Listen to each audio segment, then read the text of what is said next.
Hello, my name's Sarah Oxley-Heaney. I'm a second-year part-time anthrozoology PhD student with the University of Exeter.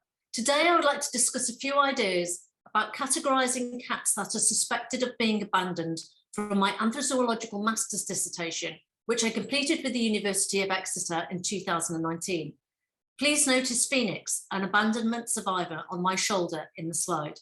I spent 16 years living in Tabuk, Saudi Arabia, and founded what is now one of the first legal animal charities in Saudi Arabia. My dissertation researched abandoned cats in Saudi Arabia and had two focus points. First, on the effect of street life on abandoned cats, witnessed by the participants in this research.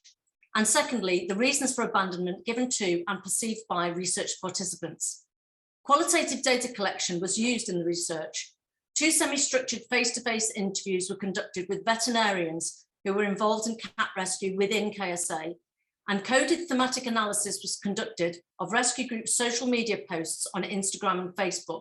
In addition, online questionnaires were distributed to familiar English-speaking rescue groups and individuals, and my own autoethnographic and researcher voice as a long-time KSA animal rescuer interjects throughout the research to add reflexivity and embodied knowledge of the situation.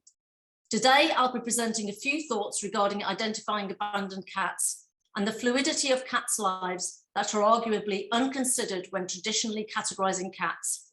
Animal abandonment is a global issue, but is mostly reported in anthropocentric terms, for example, in economic costs, or where animals are considered to be pests, trash, and nuisances.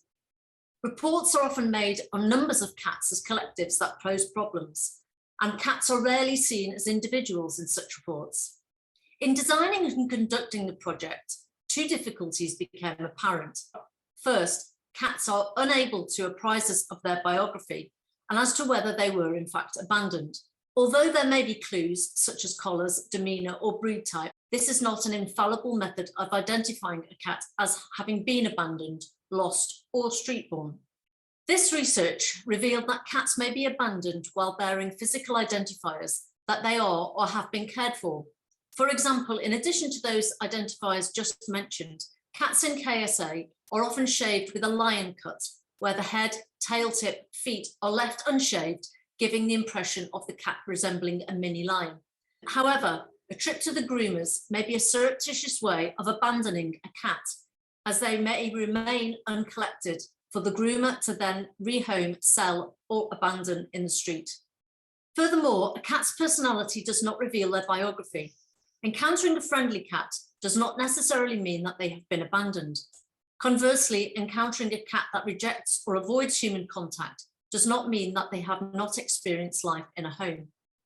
Likewise, as the majority of cats for sale by breeders or pet shops may generally be semi-long-haired or long-haired fluffy, often brachycephalic cats, cats with these characteristics are thought abandoned due to their appearance, as they are considered to be cats bred specifically to be commodities. Some research participants, however, emphasised that such cats could have been born on the streets by abandoned parents of similar characteristics. Thus, the parameters for recognising a cat that has been abandoned, lost or street-born, or any other category are indistinct. It therefore became impossible to discuss only abandoned cats as an exclusive category. Cats are traditionally categorised according to a variety of adjectives, usually based upon ownership status or location. These include street, urban, household, homeless, stray, free-ranging, free-roaming, colony, community, feral, pet, and companion animals. However, these definitions are often inflexible, whereas in reality, the boundaries are porous. A feral cat, for example, is defined by some as untamed and evasive. However, this description could also apply to abused pets or cats simply terrified due to new surroundings or due to their personality. Levy et al. Defined feral cats as either not having received human socialization or having been abandoned and no longer trusting humans. However, it could be argued that cats bred in or for homes may still not receive socialization through neglect, abuse, or their own agency, being allowed to choose whether or not to socialise. Just as traditional categories, definitions, or identification labels are in reality not static but indeed dynamic and blurred, so is the correlation between abandonment reasons and the biography, history, physical and psychological conditions of the cat. Contemporary categorisation terminology does not define the experiences, personality, or psychological makeup of a cat. A cat bred under human control might in fact have a fearful personality with no desire to socialise with either humans or other cats, just like Bella in the photograph. A street-born cat, conversely, may have a confident and friendly personality and seeks human contact. These categories and the problems inherent within them stem perhaps from the frequent perception of other than human animals as homogeneous groups, rather than employing approaches that perceive them as heterogeneous individuals.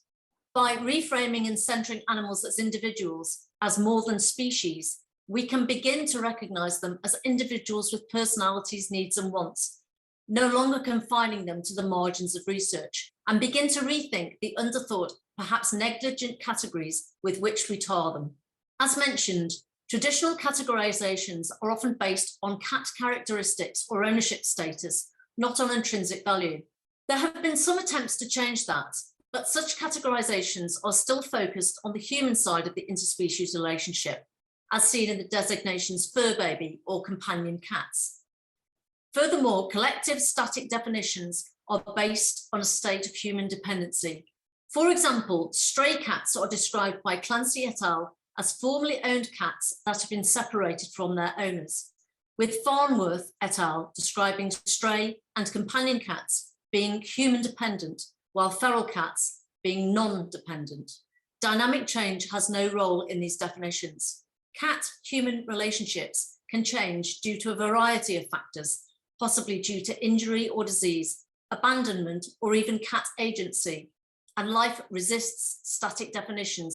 Tonneson describes such dynamic change as an umwelt transition, that is, a systematic change within the life cycle of an individual population or species. This is the second difficulty in attempting to categorise abandoned cats. In considering Uxell's concept of umwelt, Tonneson argued that this presupposed a stable environment and suggested that any life-changing events would also lead to a change in umwelt. Tonneson called this an umwelt transition. Each individual cat that moves according to his or her own agency or is moved by humans or other forces from the relatively safe environment of a climate-controlled, resource-rich home to the environment of the street must also face an umwelt transition. As mentioned earlier, it is not empirically possible to identify whether a given street-living cat was in fact abandoned, lost, or born on the street. However, it is likely that cats that appear healthy but confused, clueless and seemingly helpless could be assumed to be abandoned or lost, and is currently undergoing the adjustment process of an umwelt transition. Abandonment locations are often away from the cat's original homes to prevent return, but are often in areas frequented by humans. The participants' belief is that abandoners try to mitigate the effect of the abandonment on the cats by placing them where the cats may find food or the hope that someone will pick up the cat. Such locations may be inside veterinary clinics, grooming or boarding facilities where the cats are never collected, outside veterinary clinics, pet shops or grooming salons, in parks, outside rescuers' homes, on compounds where there is known to be a managed cat colony, or in the streets, often by garbage bins, and also frequently cats are left outside restaurants and sometimes shopping malls. Cats attempt to find shelter by entering backyards or trying to enter buildings. In this slide, you can see this cat panting in the shade, where she was reportedly recently abandoned with her 2 kittens. Sasha was abandoned in the desert and watched while her sibling was attacked and killed by dogs. It took her 1 year for her to trust her rescuers and show signs of affection. Emotional stimuli, such as road traffic, unfriendly people, unfriendly cats or dogs, hunger, thirst, and fear, are all likely to cause greater stress for cats in an umwelt transition. Titan was abandoned in a paraplegic incontinent state, and upon rescue, immediately displayed characteristics that could be associated with joy, friendliness, even gratitude. His personality allowed him to handle his witnessed abandonment without seemingly experiencing lasting stress. Research participants report that cats are rarely seen as long-term household members and so are vulnerable to multiple umwelt transitions and multiple abandonments. In each umvelt, cats may have had important bonds, attachments, and relationships that were integral to the cat's sense of well-being and understanding of its umvelt, whether cat-human, cat-cat, or multi-species cat. Beckhoff reports that broken bonds can cause distress. Schwartz says separation anxiety has been identified in cats when separated from an attachment figure, and attachment figures may include a range of species in multi-species households. By focusing on cats as individuals with agency, abandonment can be framed as problematic for cats as individuals instead of the anthropocentric normalized view where uncontrolled street-living cats are seen as problematic. To understand cats as individuals, it is important to discuss agency. The concept of agency is related to the ideas of freedom, free will, and action, amongst other concepts such as creativity and originality. The concept involves the agent or actor having subjectivity, intention, and the ability to move and exercise choice. Post-humanist views attribute agency to humans and other than human animals alike. However, agency is also seen as the knotty intertwined relationships between actors. Furthermore, agency, seen for example in the capacity to act, is restricted by the structure of the recurrent patterned arrangements which influence or limit the choices and opportunities available, says Barker. Cats can thus have agency as individuals, but can be limited by structure and cat-human relationships. In essence, cats may find themselves in environmental, geographical, physical, psychological, or even biopolitical situations within which their agency is stifled and their personality morphed due to these stresses. This research identified various representations of cats in KSA by participants, including cats as objects, commodities, pests, trash, disposable, entertainment, collectives, income. However, cats were also recognised as victims, individuals, companions, family, refugees, and survivors.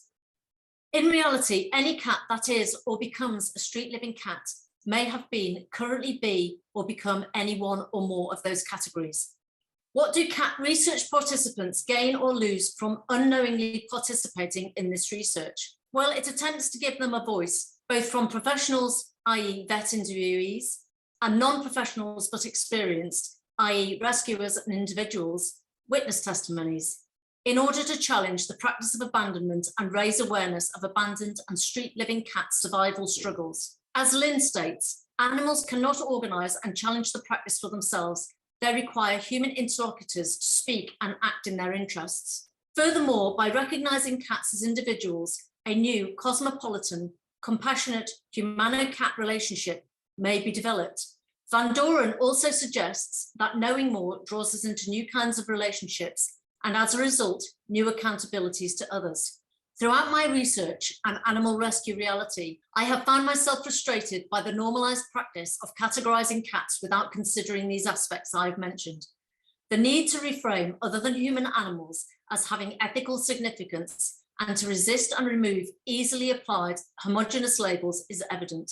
I therefore ask that before utilising any objective to describe a cat or any other than human animal, please consider what assumptions you are making by using that label. What do you know of the other than human animal's biography, their struggles, their personality, their stresses and their health? Please consider not making assumptions based upon their origins, their species or their looks. In the human animal world, we would consider these as isms to be frowned upon and challenged. A final thought, categories do not speak for intimacy. Mikey was found in the street and remained paralysed and incontinent, a victim of a motor vehicle accident or an unknown incident. During our relationship, regardless of his injuries, he demonstrated his agency by refusing to use his expensive bespoke wheelchair, preferring to drag himself around with his overdeveloped forearms. He chased insects, scooted across floors, and loved to sleep in the sun. He was given as much freedom as he wanted, apart from not being allowed into the vehicle-permeated streets. Our relationship was profound. Of course, I speak from my side. However, I feel he felt the same. He responded to his name, as I did his version of mine. He loved to be hugged, and we had a form of eye-to-eye contact. We would give each other long eye blinks, and both sets of eyes communicated deep affection. I would have found it unthinkable to abandon him on the street. To deconstruct our co-developed relationship, to place him in an unfamiliar or too familiar to him umwelt would have meant an unfathomable umwelt transition into a wretched existence for both of us. Was he abandoned? I don't know, but his categorization meant nothing to our relationship.